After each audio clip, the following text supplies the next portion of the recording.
देखेंगे वो ज़्यादातर या तो गांव के किसी बीच में से निकली थी या फिर रोड बीच के मेन रोड पे जो नीचे वो चीड़ के वो पड़े होते हैं उसमें जली हुई है। ऐसे आ गई।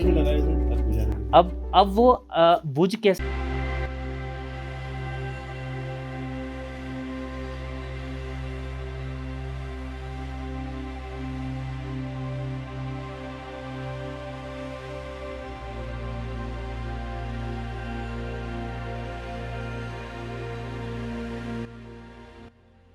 बहुत फास्ट खड़ा हुआ हूँ, this is very risky. Okay thank you. Helmet के अंदर ब्लूटूथ लगा होता है तो आप पहाड़ के अपोजिट साइड वाला सीन है, मतलब ये आपका कैंडी हाउस वो है रेस्टोरेंट। तो ये है गाड़ी मेरी अंदर सीसीटीवी में खड़ी करी है।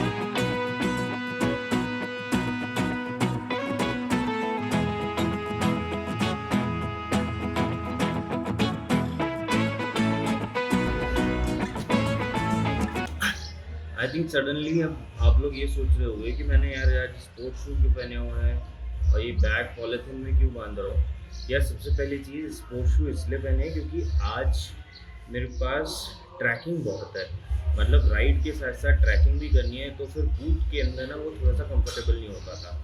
दूसरी चीज़ ये मैं पॉलीथिन भी क्यों बांध रहा हूँ, मेरे पास कई बार लोग पूछते हैं कि यार आप इस पर कवर क्यों नहीं डालते, वो थोड़ा सा गंदा लगता है। बट ये मैं पॉलीथिन इसलिए यूज़ कर रहा हूँ क्योंकि एक तो ये पूरा का पूरा कवर रखता है जिससे कि मिट्टी विट्टी कुछ भी बैक पे नहीं चढ़ती, जो पोस्ट ट्रिप की जो मेहनत है ना वो बच जाती है।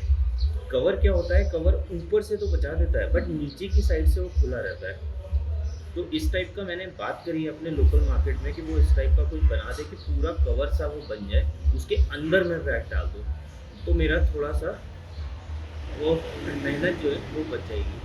तो अब देखते हैं वो कब तक बनेगा, क्योंकि वाटर प्रूफिंग भी चाहिए, सब कुछ चाहिए उसके लिए। अभी तक के लिए इतना ही है। तो गाड़ी अपनी रेडी हो गई, स्टार्ट मैंने नहीं करी है, कपड़े पहनता हूँ। वैसे मौसम ठीक है, अब ऑलरेडी लेट हूँ तो जल्दी से निकलते हैं और चलते हैं। किसी बड़े बुजुर्ग ने कहा था घर से जब भी निकलो कुछ खा के निकलना चाहिए।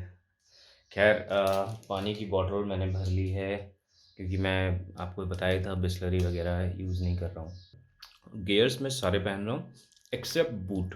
अब time to start our baby.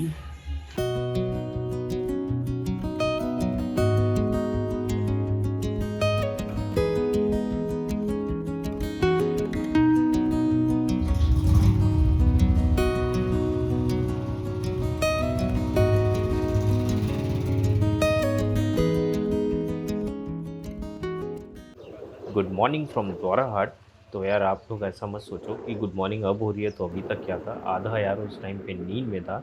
इस टाइम पे थोड़ा सा होश में हूँ क्योंकि बाइक चला रहा हूँ। इस टाइम पे हम द्वाराहाट से अब दूनागिरी के लिए जा रहे हैं और स्टे वॉज ओके। यहाँ पे आपको स्टे का ना थोड़ा सा प्रॉब्लम आएगा। सबसे बेस्ट प्रॉपर्टी है यहाँ पे मयंक रिसॉर्ट, जहाँ पे मेरे पता, बट अंदर का तो आपने सब देखा ही हुआ है। उसके बाद में यहाँ पे द्वाराहाट फेमस है यहाँ पे अपने टेम्पल्स के लिए, तो आपको बहुत सारे टेम्पल्स देखने को मिलेंगे और हर किसी की एक अलग अलग तरीके की हिस्ट्री है। और ये जो रोड जिस पे हम चल रहे हैं, ये रोड है द्वाराहाट से कोसानी रोड इसको बोलते हैं, जो कि आगे जाके दो रोडों में बच जाएगी।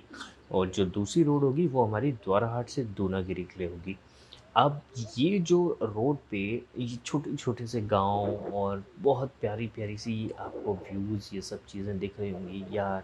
सुबह का टाइम है, 7 बजे का, एंड मैं बिल्कुल झूठ नहीं बोलूँगा, इस टाइम बहुत प्यारा सा सब कुछ चल रहा है। ठंडी ठंडी सी माइल्ड सी एक हवा है जो हेलमेट के नीचे से होती हुई ऊपर आ रही है। और यहाँ पे लोग ना यार बहुत ज़्यादा हेल्पफुल है, सीरियसली बहुत हेल्पफुल है। कट कब निकल गया पता ही नहीं चला। अब हम पहुंच गए हैं दूनागिरी टू द्वाराहाट मार्ग पे। और यहाँ से जो व्यूज़ है ना ये द्वाराहाट से बिल्कुल चेंज हो गए हैं। अगर आप देख रहे होंगे ग्रीनरी आ चुकी है, गाड़ियों का जो मूवमेंट है इस रोड पे बहुत कम हो जाता है। तो एक साइड में जो है पहाड़ सा है, दूसरी साइड में मैं ये तो नहीं कहूँगा खाई सा, बट बहुत ज़्यादा नीचे की साइड में जाके पेड़ वेड़ लगे हुए हैं। तो मतलब व्यूज़ थोड़ा सा ना मिक्स मैच हो गया है, बट बहुत ही प्रो लेवल का है। रास्ते में यार खाने पीने की कोई शॉप नहीं है, तो आप जहाँ से भी अपने कैंप से या होटल से आप कहीं से भी निकलें तो ब्रेकफास्ट वगैरह करके चलें या फिर अपने साथ कैरी कर लें। अभी पेट का तो पता नहीं, क्योंकि मुझे भूख नहीं लग रही, बट बाइक में हवा और पेट्रोल दोनों बनी रहे ना यार, ऐसे तो मैं हज़ारों किलोमीटर बस ऐसे ही चलता रहूँ, ऐसे ही चलता रहूँ, और इन्हीं व्यूज़ और इन्हीं के बीच में। बट हाँ, पहाड़ों पे 6 बजे के बाद जब सूरज ढलने को होता है तब थोड़ा सा रिस्की हो जाता है। मतलब डरने का वैसे कोई बात नहीं होती, बट फिर भी कभी रोड पे जानवर आ जाते हैं, या फिर कई बार ना इल्यूजन्स लोगों को होते हैं, तो ये सब चीज़ें थोड़ी सी प्रॉब्लमेटिक होती हैं। अबे शिट मैन, फिर से कल तो रात में रुका ही था रोड पे, आज फिर से देखने को मिल गया। सी ये उत्तराखंड गवर्नमेंट के लोग आए हैं यहाँ पे इसको कंट्रोल करने के लिए, इसका इंटरकनेक्शन हटाने के लिए, जो मैं आपको बोल रहा था, क्योंकि ये अगर हटाएंगे नहीं तो ये पूरे जंगल में पकड़ लेगी। अगर इस साइड देखिए, अब ये पकड़ चुकी है, ये पूरी ऊपर तक जाएगी। ये तो सर एक अगर लगती होगी तो ये जब तक ये कनेक्शन इसका हटेगा नहीं, ये तो पूरे जंगल में फैल जाएगी ये तो ये क्या सर लोकल लगाते हैं, ये अपने आप तो नेचर से तो लग नहीं रही है अभी। नहीं है ये लोग, जो गांव वाले हैं हाँ जी, ये ओड़ा ओड़ा जलाते हैं, तो ये ओड़ा ओड़ा जला के चले जाते हैं अपने घर को। वो फैल गया, हवा से फैला तो फैल। क्योंकि पूरे कुमाऊं के अंदर मैं देख रहा हूँ ऐसा हो रखा है ये। अरे पूरे कुमाऊं में तो बड़ा बेहाल हो रखी है। कल मेरी एक से बात हुई नीचे गांव वाले से, तो वो कहते हैं कि हम इसको इसलिए भी जलाते हैं कि जिससे कि ये जल जाएगी तो जो नई ये घास निकलेगी वो बड़ी उपजाऊ होती है और गाय भैंसों के लिए अच्छी होती है। नहीं होती है उसमें फिर आप घास ही नहीं उगती है, वो, उपजाऊ नहीं होती है वो तो। और अच्छा, वो कह रहे थे गाय भैंसों के लिए अच्छी होती है खाने के लिए। नहीं होती है गाय भैंसों के लिए, वो और ज़्यादा नुकसानदेह है। ये लोग समझते नहीं है ना, हमने इनको कितने बार बता दिया। अच्छा, आप आग मत लगाइए, अपना ओड़ा जलाते, अपना ओड़ा जलाओ, उसको बुझा के जाइए। रात में बुझा दो तो ठीक है वो। हाँ, बुझाते नहीं है ना, ये चले जाते हैं तो वो हवा आई तो हवा ने एयर ब्लॉक करती है, उसके साथ साथ वो उड़ गया वो। फिर चीड़ बनी में तो कम होती नहीं है ना, चीज़ें बनी में तो बढ़ते जाती है। ये देख रहे हैं ऊपर तक पहुंच गई है और ये चीड़ है। कितना टफ टास्क है इन लोगों का, मतलब उत्तराखंड गवर्नमेंट के जो एम्प्लॉयज़ हैं ये पीछे काम कर रहे हैं। पूरा देखिए आप, ये पूरा जल रहा है यहाँ से। ये सूखी चीड़ भूसा जिसे बोलते हैं ये बेसिकली। ये सब देख के इतना तो पता चल गया कि ये क्यों होता है, क्या होता है, क्योंकि न्यूज़ और जितने भी पेपर वगैरह हैं ये सारी ऑथेंटिक न्यूज़ दे रहे हैं या नहीं दे रहे हैं, इतना पता नहीं चल पाता। खैर, अब जो है दडोली आने वाला है, वहाँ पे जो कुमाऊं मंडल का रेस्ट हाउस है, जो मुझे ताड़ी खेत में अंकल ने बताया था रुकने के लिए, यहाँ से सनसेट और जो सनराइज़ है वो प्रो लेवल का है यार, प्रो लेवल का। बट ये है कि हार्ड लक कि मैं टाइम से आ ही नहीं पाया, तो पहुँचे नहीं। तो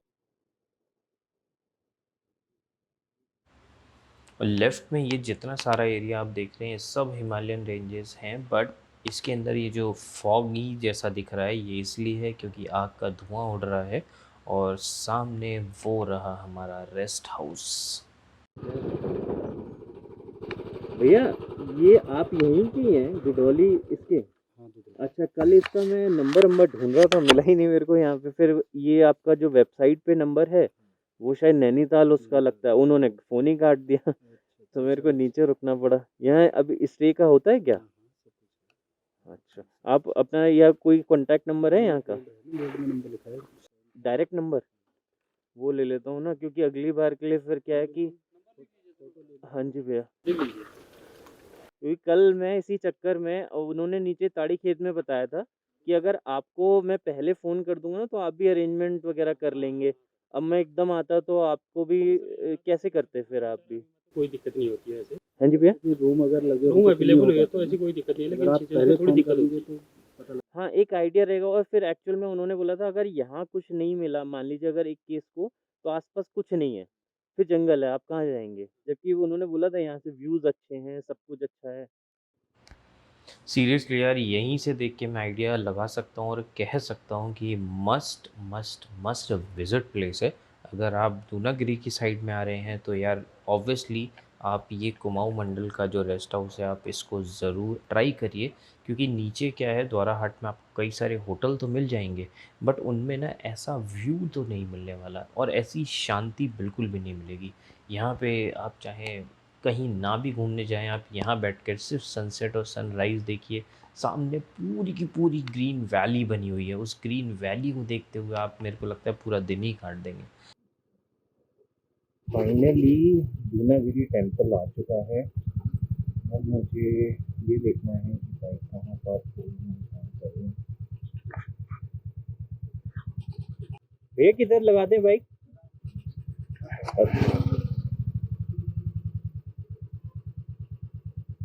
यार गाड़ी लॉक कर दी है। इस टाइम पे मैं दूनागिरी टेम्पल पहुंच गया हूँ।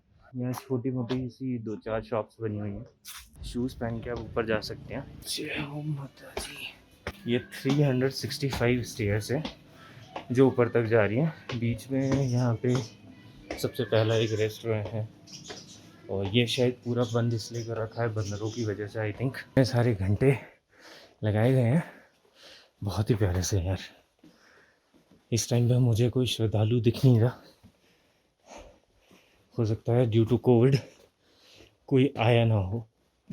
अगर आप ध्यान से देखेंगे, ये घंटे, ये साइड का, ये बीच का और ये इस साइड का, ये सब एक लोहे की तार जो होता है ना, जो अपन घरों में कभी कुछ बांधने के लिए यूज़ करते हैं, उससे बंधे हुए हैं। ये मेरे को लगता है इसलिए बंधे होंगे, कोविड का टाइम है तो कोई भी इसे टच ना करे। तो that's a very good initiative. दो यहाँ कहीं लिखा नहीं है, सॉरी, चलते चलते थोड़ी सांस फूल रही है, बात भी कर रहा हूँ ना। ये पत्थर पे जो नाम लिखे हुए हैं, ये सारे हर जगह हर कॉर्नर पे लिखे हैं। ये बेसिकली जो भी श्रद्धालु अपनी इच्छा से पत्थर या जो भी चीज़ देते हैं दान में, तो वो अपनी इंफॉर्मेशन लिख देते हैं। ये एक विश्राम शाला है। यहाँ पे जूते उतारने हैं, हाँ, और ये रहा मंदिर। तो चलिए जी। I am extremely sorry about my hairs, क्योंकि हेलमेट पहन के पूरे ख़राब हो चुके हैं। बट उससे ज़्यादा इम्पॉर्टेंट है यहाँ के बारे में। अभी मैं दूनागिरी टेम्पल के ऊपर हूँ। अगर आपको याद होगा, जब लक्ष्मण जी को वो लगा था तो संजीवनी बूटी चाहिए थी। हनुमान जी जो थे उस टाइम पे पूरा द्रोणांचल पर्वत ही लेके जा रहे थे, जिससे कि उनको संजीवनी बूटी मिल सके। तो उस टाइम पे जब वो लेके जा रहे थे तो उसका एक पोर्शन यहाँ पे गिर गया था। ऐसा माना जाता है कि यहाँ पे आज भी जो नियर बाई एरिया है यहाँ का, इसमें जड़ी बूटियाँ वगैरह आज भी मिलती हैं। उसका जब पोर्शन यहाँ गिरा था, उसका नाम था द्रोणा, मतलब पर्वत, और गिरी मतलब कि फॉल, जब ऊपर से गिरा तो उसको उसी के नाम पे ये द्रोणागिरी टेम्पल रख दिया गया। यहाँ पे ये टेम्पल है मेन मंदिर, जहाँ पे हनुमान जी का और राम जी वगैरह सारे बने हुए हैं। और ये एक, अगर देख रहे हैं यहाँ पे, ये दुर्गा माता का मंदिर है। और ये यहाँ पे इफ़ यू वांट टू चढ़ावा वगैरह आप करना चाहें तो आप कर सकते हैं, and you will get a receipt of it. और यहाँ पे अगर आप देखेंगे तो कई सारे छोटे छोटे से नीचे पेड़ पौधे वगैरह से लगाए हुए हैं, और ये पूरा एरिया सीसीटीवी एरिया के अंदर आता है। तो यहाँ ये तोड़ना तो बिल्कुल भी अलाउड नहीं है। एंड पीछे ये अभी धुआं हो रखा है, फॉग तो नहीं बोलूँगा, जो नीचे से आग जल रही है। तो ये पूरा एरिया अगर आप देखेंगे, हिमालयन रेंजेस चल रही है यहाँ से लेके पूरा वहाँ तक। ज़्यादातर पूरे पेड़ हैं बड़े बड़े। तो एक पॉइंट आगे कहीं मेरे को जाना पड़ेगा वहाँ से देखने के लिए, बट अभी इतना टाइम नहीं है क्योंकि अपन को पांडुखोली पहुँचना है। लेकिन अभी तो टेस्ट करके आ रहे जो आएंगे कोई भी अंकल बिना टेस्ट का नहीं आ रहा, बट ये कि गवर्नमेंट कुछ नहीं पूछ रही उसके बारे कुछ में। नहीं रही अगर आप लोग वैसे यहीं के ही हैं, मतलब पहाड़ी हैं? हाँ खलना हम लोग तो हर these are the guys local ही हैं, बट यहाँ पे अंकल बिस्ट अंकल हैं। दर्शन बिस्ट अंकल, ये मैम, ये लोग मुंबई से आ रहे हैं पूरे टेस्ट करा के मेरी तरह। यहाँ पूछने वाला कोई नहीं है। तो गाइज, बट ये टेस्ट आपको कराया, लेकिन कोई पूछा नहीं रास्ते बट पे। ये कि प्रिकॉशंस आपको अपने लिए रखने हैं, सिर्फ दूसरों के लिए नहीं कि हाँ कराना है जाना है, जिससे कि कोई प्रॉब्लम ना हो। फिर भी आप करवा के आइए जब भी आए तो। Thank you so much. Thank you ma'am. आप किधर का सर? मैं दिल्ली से, वैसे मैं हूँ आगरा से, यूपी, पर जॉब मेरी वहाँ है तो मतलब इसलिए। पहाड़ी नहीं हो। नहीं नहीं लगता हूँ क्या? लग रहे हो मतलब हमें भी समझ आता है कि अगर नेचर वाली आग होती तो वो ऐसे नहीं फैलती जैसे फैल रही है। तो वो बोलते हैं कि भैया ऐसा कुछ नहीं है, जमीन और बेकार हो रही होती है। जमीन उपजाऊ हो जाती है, पता नहीं। एक फसल बरसात गिरती है तो उपजाऊ हो जाती है।